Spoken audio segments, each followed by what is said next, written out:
Hello, I'm Anneke, clinical psychologist. Welcome with 5 Minutes with Errol Musk. Errol, it has been reported that Elon said you suck the pleasure out of anything. Out of what I've seen, I don't understand. Um, I can't recall something like that. Can Well, you maybe just comment on that? yes, it was an interesting phrase. Yes, he has. He's repeatedly, well, I don't say repeatedly, a few times said that I know how to suck the pleasure out of anything. So, yeah, I have to explain that in this way. Um, they grew up in a privileged environment when May and I were married. Our home was in the finest suburb. We had a chef, which brings me to something I saw the other day, in which May said I was so stingy I wouldn't even let her buy a turkey for Christmas, which is such a lie that I cannot tell you. But at any rate, we had a chef. So the chef actually ordered the food, the groceries, I think, and May would get them. But not many people have a professional chef. So, okay, so that's as far as that's concerned. Anyway, so they grew up in a high quality environment. The home that they grew up in there now is now headquarters of it's a stately home, so it's now the headquarters of the United Nations for the Southern Hemisphere. In Pretoria. In Pretoria, in the capital city. And so that gives you some idea. And then when we broke up, she left me with the boys and took Tosca to our twin home at the coast in Durban, in Mhlanga, a place called La Lucia, also the prime area in which to live. And after a couple of months, she came back and said that she wanted to take the boys because she misses them. So against advice from my family and everybody, I thought that it was a good idea, although I had by that time arranged for my children to be taken and back to school by other mothers and things. My program as an engineer, consulting engineer, was very difficult. Would be flying everywhere, be anywhere in the country at any time. Anyway, so I thought, and I also thought they needed to be with their mother, so they went to their mother, and it wasn't a few months before I got a letter from the school, Glenmore School, saying that I think telephone calls and letters saying that that unless I take action, they are going to involve the social welfare, and they are even thinking of calling the police because of the condition that Elon and Kimbal were coming to at school. They were coming to school asking for food, totally unkempt, and they were found, Elon was often found walking around the streets, and people would bring him to the school. And the school said that were very serious, very, very upset about it, and they said they are going to really deal with this. So I had to take it into my own hands, make many trips to the school, and I tried to speak to May, but her boyfriend, using foul language, told me to go and multiply somewhere else. So I had to then sue her, and during the suit I was able to get a promise from May that she would not do this anymore.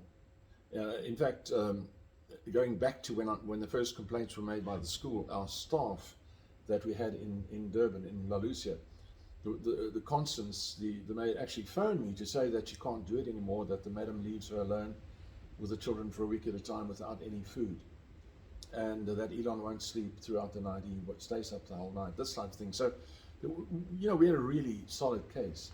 But May promised me that she would not do it anymore. So I said, okay, if you won't do it anymore, I'll take your word for it, and I settled all legal fees for everybody, and we went on. But it was only a few months later, not years later, as they claim in some of the press, that Elon felt sorry for me and decided to come and live with me. No, that's not true at all. Towards the end of grade 4, he left when May left, he went to stay with May, he was 8, and he came back, he was 9.5, I suppose, and he was just finishing grade 4. So I put him into grade 4 at a school close to my practice, and he went on from there and finished his primary schooling. She sent him overnight on a train, alone, 9 years of age. Having the boys with me and being in South Africa at that time, now where are we? We're now talking about, we're moving into the sort of mid-80s, and the circumstances in South Africa were becoming very, very worrying. And most adults realize that we are sitting on a time bomb, because of, let's say, apartheid, and that the world is really turning against South Africa in a big way. And I had experiences of going overseas where I was, for example, in Peru, locked up overnight because I had a South African passport. I had previously been in London with May at a dinner where they found out that we were from South Africa and we were asked to leave. So it started getting much worse in the 80s. And any sensible, mature man, I was 11 years in the South African military. That's a part-time military. You're what you call like the sort of reserve military. But I was an officer, I was a CEO of a squadron. And we knew that we were going to have problems. And, bombs were starting to be set off at the time. But the war in the bush was sort of coming, that had happened in Zimbabwe previously. And for South African men, it was difficult. At that time, as unpleasant it might be to say, the bulk of the white population of South Africa viewed a black government as absurd. Not particularly, everybody had their black friends that they liked, and people on very good terms with staff always, as far as I remember. But that the culture was so different among blacks and whites that it didn't seem to make any sense. And I can use an example quickly. As a city councillor of Pretoria, I was on a committee that granted, from the profits we made from selling electricity and water and so forth to the city, we would get about 20 million a year, and we would dish that out to all the charities, to the tennis clubs and the Boy Scouts and so on. And that never changed. It was always 21 million a year for 10 years. And then, but when in fact later, when the blacks did take over the Pretoria government, it immediately jumped to 1.5 billion in the red. So there was no more giving people money anything anyway. So it gives you a sort of example of what later happened. But during the time that Elon and Kimbal were staying with me, as a parent, and having been in the military, and I actually I was awarded a medal at one time from the military, and I, for good service and tactics and so on. But we all really didn't know what to do. It was most people's solution was to leave the country. And so my own partner left the country and begged me to join him in Atlanta for years. But it was a confusing situation, and we all were very, very worried about it. So when you bring it down to the personal level, never mind, the grand level, let's take the personal level. At home, you've got two little boys. They are intellectual. All their friends are intellectual. All their sports they play are somewhat intellectual. Everything they do is on an intellectual basis. Now they are going to be drafted, like the Americans were drafted for Vietnam, into a military system in which, as I recall, only about 7% of the draftees had completed high school. 7% had completed high school. Your children, your boys are going to be among them. And the circumstances, there was a film once made called Full Metal Jacket, which shows the training of American boys for Vietnam. And it's very realistic. And all I can say is that in the South African training system, it was worse than Full Metal Jacket. Worse. Much worse. And so you could not raise sissies. You know, I don't know if that's a sort of general word that people know about, but anyway, you couldn't raise a sissy. I mean, you had to prepare your sons. You had to explain to them or try to get them to understand that life is not easy for everybody, that there are problems. We can have our sympathies, but when all's finished and done, it might come to shooting at each other. It might come to, and did actually come to shooting each other. And I had friends whose sons went into the military and came back legless, and things like that. And so my job was to convey to my sons that although we lead a good life and we travel and we do all sorts of things, we go overseas, we have to be very, I would say, sort of stoic and be able to handle life. Now, I could honestly tell you that when Elon and Kimbal finished their matric, their high schooling here, even though I had tried, they were most definitely not ready to have been drafted into the... Okay, it's on. So Elon and Kimbal were not ready to go into the military when they finished high school. Far from it. And fortunately, I was able to defer Elon's drafting, because if you registered at a university, you could get a deferment. And so we were able to defer Elon's drafting, and with relief. And then he started university. Lost my train of thought. I'll cut it out, don't worry. Can you cut this out? I will cut it out. Okay, to university. However, in fact, what happened was he went on to Pretoria University, and things seemed to be all right, and we carried on. And I suppose I kept on sucking the pleasure out of everything by telling them, you know, to stay aware and be careful, and things are not as good as you think they are, and so on, whatever, you know. Be fighter pilot. Be fighter pilots. Yeah, and so anyway, but what I noticed was that we very much noticed that Elon was getting very depressed in South Africa at that time, very depressed at the university. I bought him a Hooper racing bike, which he amazingly, with Kimbal, rode across to Johannesburg, another city, you know, and back. I was quite amazed.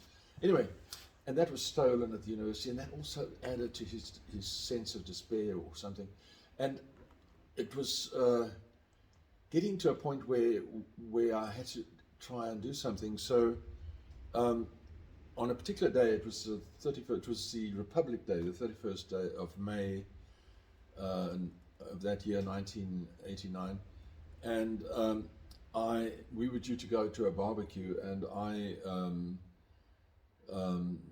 we were waiting for Elon, and he wouldn't get up. So I went up to his room and I grabbed him by his big toes and dragged him out of bed. He's a big guy, but I pulled him out of bed onto the floor, and he got up and he sort of slouched onto the edge of the bed, and I leaned against the desk, and I said, you know, I asked him, what's wrong? And tell me, you know, and his eyes were half masked. He was very unhappy, so I suppose. Anyway, and I said to him, we want to go. He said, no, I don't want to go. So I said to him, look, Elon, it's not working really, this whole university thing, something like that. And he said, no. And then I said, would you, and it just came to me out of the blue. I didn't know where it came from. I said, would you like to go and study in the United States? Well, it was like switching on the lights of a stadium. You know, the sudden shock of bright face look up. And he said to me, yes, but I can't use his yes. His yes was much better than mine. And it wasn't even, what do you mean, or anything like that. It was just, yes. And so I said, okay. Cut a long story short, in the next few days, he obtained all the information he needed to go to check out universities. I sent him to a friend of mine who was commercial attaché at the United States Consulate to get information on American universities. And it was only 11 days later that he left the country and went off. And of course, it was still, sorry? Amazing.